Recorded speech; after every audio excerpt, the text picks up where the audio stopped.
Alô, alunos da licenciatura. Essa é a quarta aula do curso de Química Orgânica 2. Na Química Orgânica 2, como vocês já viram nas 3 primeiras aulas, nós estamos retomando conceitos que nós apresentamos na Química Orgânica 1. Isso é bom, porque o que não ficou completamente entendido às vezes na Química Orgânica 1 pode ser melhor compreendido agora na Química Orgânica 2. Os conceitos são os mesmos, as funções orgânicas que mudam um pouco. Então, hoje nós vamos tratar de ácidos e derivados.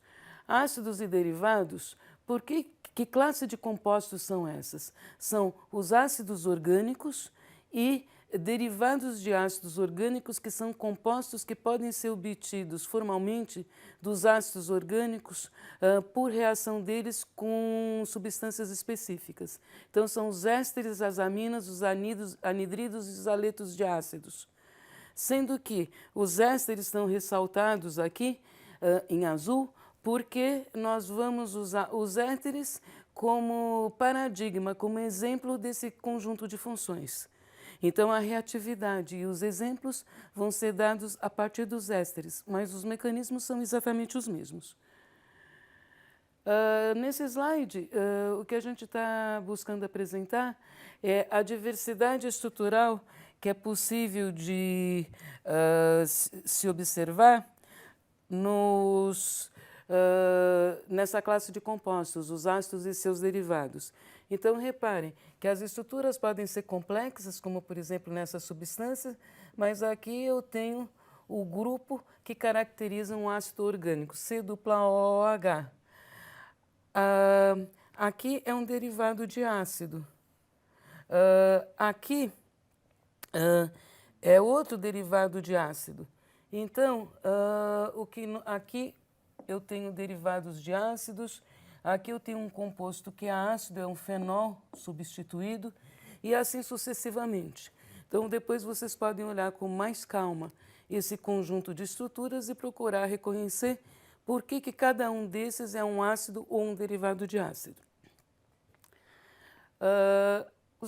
Um dos possíveis derivados de ácidos são os anidridos. Os anidridos são obtidos pela desidratação, está aqui desidratação, de um diácido. Se for um diácido, então a gente obtém um ciclo. Uma maneira de obter anidridos cíclicos é pela desidratação de diácidos. Então, é só aquecer a perda de água e se forma um anidrido cíclico. Então, o anidrido acético vem do ácido acético. Como o ácido acético não é um diácido, em vez de se obter um anidrido que é cíclico, se obtém um anidrido que é linear. E aqui anidrido cíclico e anidrido cíclico, porque ambos, o anidrido fitálico e o anidrido maleico, são obtidos a partir de diácidos orgânicos. As reações dos anidridos de ácidos. Se eu tenho um anidrido, então esse é o anidrido, eu sempre posso obter os compostos que estão abaixo do anidrido em reatividade. Então, todos esses compostos são mais estáveis que os anidridos. Portanto, a partir de anidridos, eu posso obter éster, amida ou carboxilatos, que são sais de ácidos. Por exemplo, se eu tiver um anidrido, então eu tenho aqui um anidrido genérico, esse anidrido é simétrico, esse grupo R é igual, por isso é simétrico. Então, tendo o anidrido simétrico reagindo com o álcool, se obtém um éster. Reparem que o R' vem do álcool, o R veio do anidrido, se obtém um éster e o ácido. A piridina é exatamente para capturar esse ácido no meio reacional, por isso que ela é uma base. Então a piridina funciona ou como solvente, funciona ao mesmo tempo como solvente e como base. Ou então pode ser feita uma catálise ácida. Então, é esses mecanismos que nós vamos discutir daqui para frente.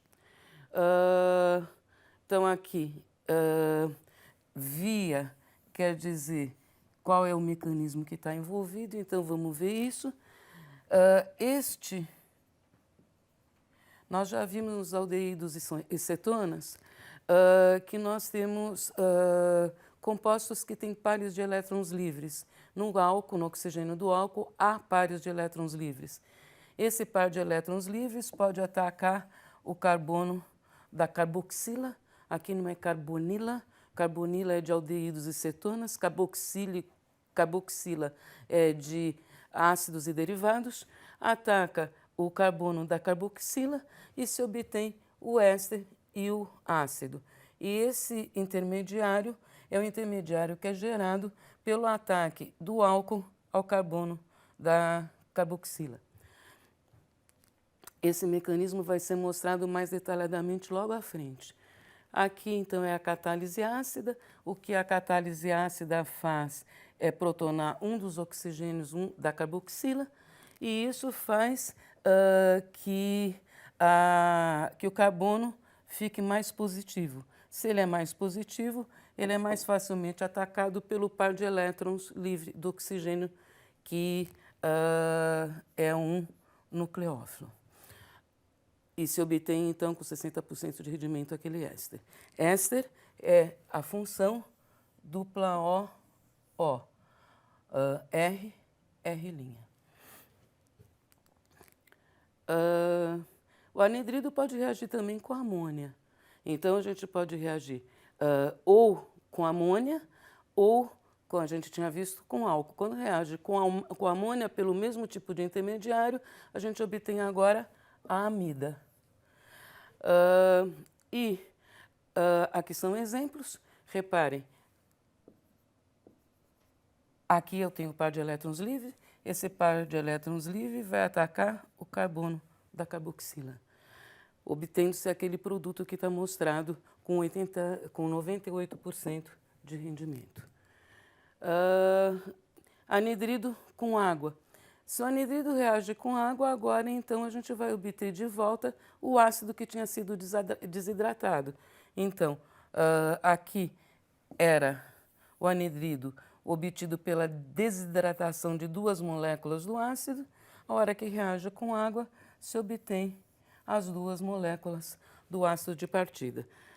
Se for feito em meio básico, se obtém o carboxilato, que é o sal do ácido.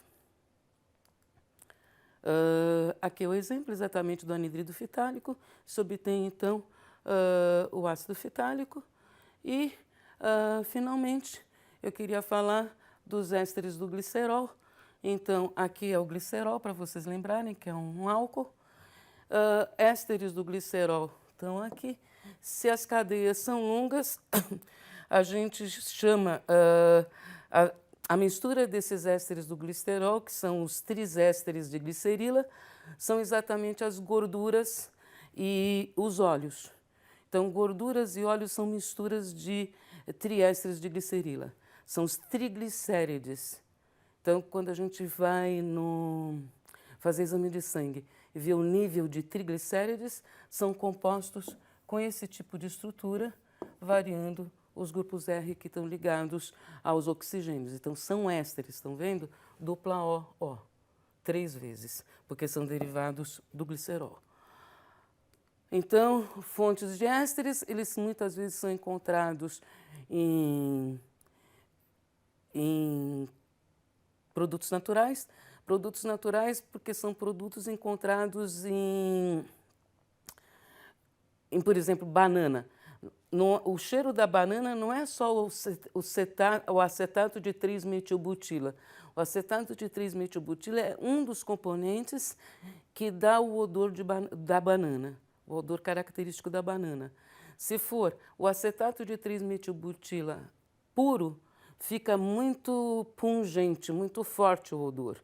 Então, o odor da banana, ele é modulado por outras substâncias. Todas as essências naturais têm um composto principal e vários compostos de modulação. Podem ser 50 compostos, 30 compostos, modulando o composto principal. Isso que são essências naturais. De qualquer maneira, o acetato de isopentila, que é o acetato de 3-metilbutila, o nome usual dele é esse, é o principal componente do odor da banana.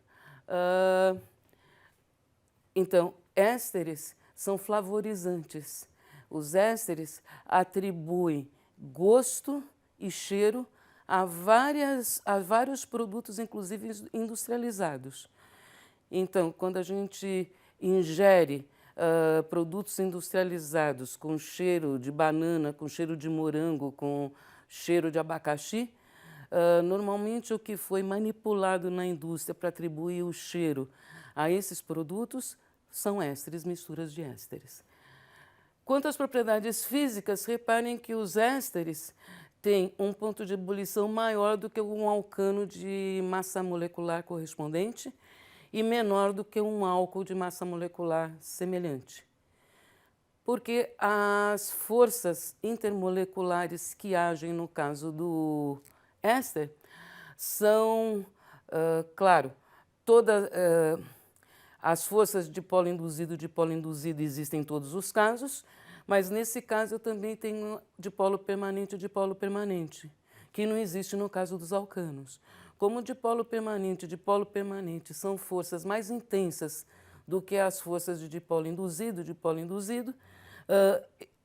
esse ponto de ebulição é maior, porque eu preciso de mais energia para romper as forças intermoleculares que mantêm a organização do sistema líquido para que ele passe para o estado gasoso. E no caso do álcool, existe a possibilidade de se estabelecerem pontes ou melhor, hoje se diz ligações de hidrogênio, que são ligações entre esse hidrogênio e um oxigênio de uma outra molécula de água, e essas ligações de hidrogênio são dipolos muito intensos, então são forças intensas. Por isso, eu preciso fornecer mais energia ainda para conseguir superar as forças que organizam essas moléculas juntas. Juntas quer dizer próximas, organizadas. Diminui a liberdade de movimento de cada uma das moléculas isoladamente. O líquido é mais desorganizado que o sólido e o gás é mais desorganizado ainda do que o líquido. A desorganização aumenta. Significa que a liberdade de movimento das partículas aumenta do estado sólido para o estado gasoso. Aqui seria do estado líquido para o estado gasoso, porque a gente está falando de ponto de ebulição. De qualquer maneira, o que se precisa para haver a mudança de estado é que as forças que mantêm o sistema organizado sejam superadas. Para isso se fornece energia. E uma medida do aumento da energia cinética das moléculas é a temperatura que se mede.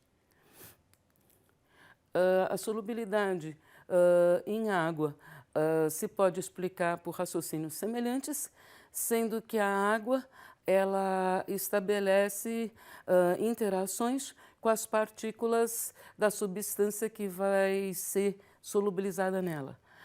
As interações têm que ser mais favoráveis entre a substância que vai estar sendo solubilizada e a água do que entre a água e a própria água. No caso, aqui vejam, o alcano praticamente é insolúvel em água. Por quê?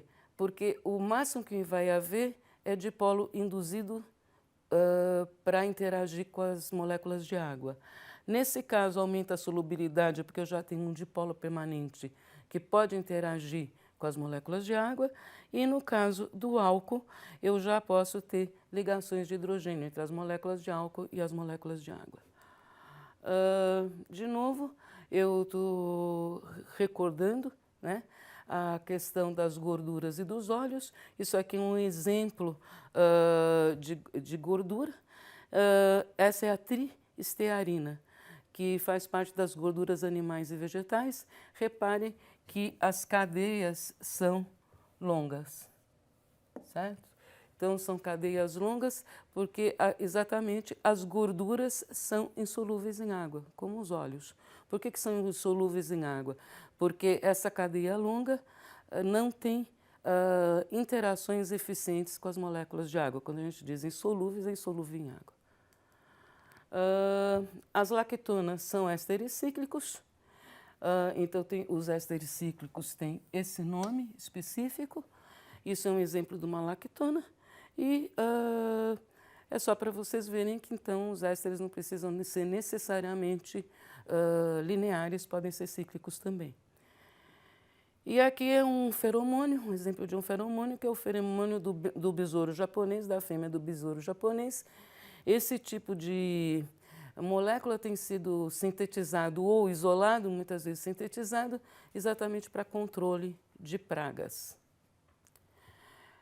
Com isso, termina a primeira aula dessa semana 3 e nós vamos continuar. Essa aula a gente se referiu aos compostos derivados de ácido de uma forma mais geral e agora nós vamos falar de alguns mecanismos mais específicos nas próximas 2 aulas.